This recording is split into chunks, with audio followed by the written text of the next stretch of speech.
Hey everybody, welcome back to Border Rated Movie Reviews. I'm your host, Zach Borders, and I want to personally fix a mistake from the first video where I said I personally wanted to thank you to the channel. I'm going to fix that. I'm going to say thank you for visiting my channel, and I want to personally welcome you to my channel. How hard is that? It's not that hard, Zach. But hey, like I said, I was nervous. Didn't know what to do. I'm still nervous, but hey, whatever. I'm getting the hang of it. Just bear with me. So, Smile came out this year, 2022. This is going to be my movie review of it. Directed by Parker Finn. I am not familiar with Parker Finn at all. Looked him up. I haven't seen any of his stuff. But this movie, guys, I'm going to tell you, I'm not a huge horror fan. But this movie kind of did it for me. When I saw the trailer for it on YouTube, I was really drawn to it because this movie looked like it was going to mess with you. And it does. And it did me. And it did my mind. It was scary. The actress, Sosie Bacon. I was like, is that Kevin Bacon's daughter? Turns out it was. But I had no idea that her mother was Kira Sedgwick. And I didn't know that Kevin Bacon, was in a relationship with Kira Sedgwick. Maybe he is, maybe he's not. I don't know. That's besides the point. I thought that was pretty interesting. But also the actor from Harold and Kumar Go to White Castle. I can't remember his name right off the top of my head while doing this. That guy really surprised me in this movie, and him being cast in it was kind of offsetting. But then whenever I saw him in the movie.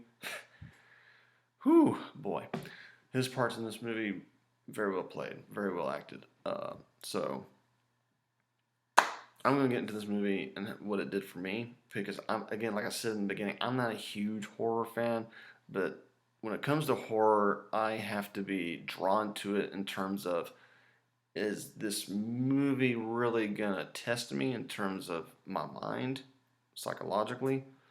And those are the ones I tend to lean towards, are psychological horrors. And oh boy, this movie does it.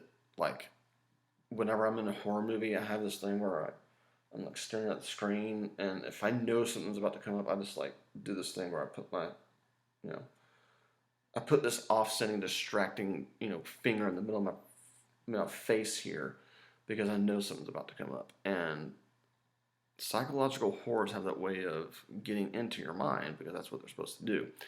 But it's also very important in this movie because Sosie Bacon's character, Rose, she is totally psychologically horrified to the brink because this entity that she encounters that smiles at her, and then the girl from the trailer cuts her throat like this, and that is the first visual trauma that this entity presents to her in order to get inside of her, which is very interesting because, again, horror already does that to us. It gets inside our minds, it lingers with us, and that's what this movie totally did for me.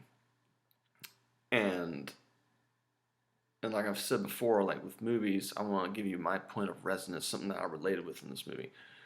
And well, with it being horror, it's just mainly gore and guts and everything that people go to see horror movies for. But psychological horror movies, psychological thrillers even, they test your mind. And this movie really did it to the point where it helped me resonate with that we always go back to trauma.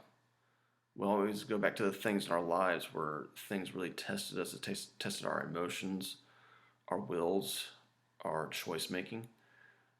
And this movie really represents that because Sosie Bacon's character, Rose, she goes through this whole process of where her mind is betraying her and being absolved by this entity, this demon even, because it felt like a demon to me. But then again, it also was like its own self, and it fed off trauma.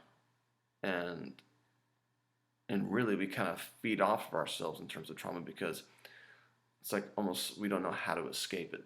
It's like it always is attached to us.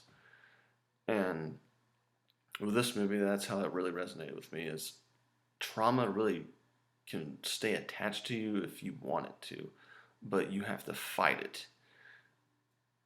But at the end of this movie, this woman went through so much. Her trauma. This woman pretty much gets. She has no way out. There is no way out for this woman in this movie. She is doomed. And near the end, when you see it, I'm not going to really reveal it, but I'm kind of revealing right now. This woman, she has no way out. That demon entity, it got her. It played her mind like a fiddle. And I was like, what? Like in the theaters going like, this is not happening right now. And when you see it, if you do see it, I think you should see it. You'll know what I'm talking about. So that's my point of resonance with this movie. You know, trauma, how we as individuals deal with it in our daily lives, over the course of our lives. If it's in our past, how it haunts us. You know, that kind of aspect of horror. And this movie really did this well, and I think most audiences who have an appreciation for that type of thing are going to like this movie. So that's my review of Smile. Let's border rate it 1 to 5 stars. I'm going to give it, on a scale of a horror movie, I'm going to give it a 3.5. It's better than average. You know, it's not perfect. I don't think any horror movie is going to be perfect, in my personal opinion.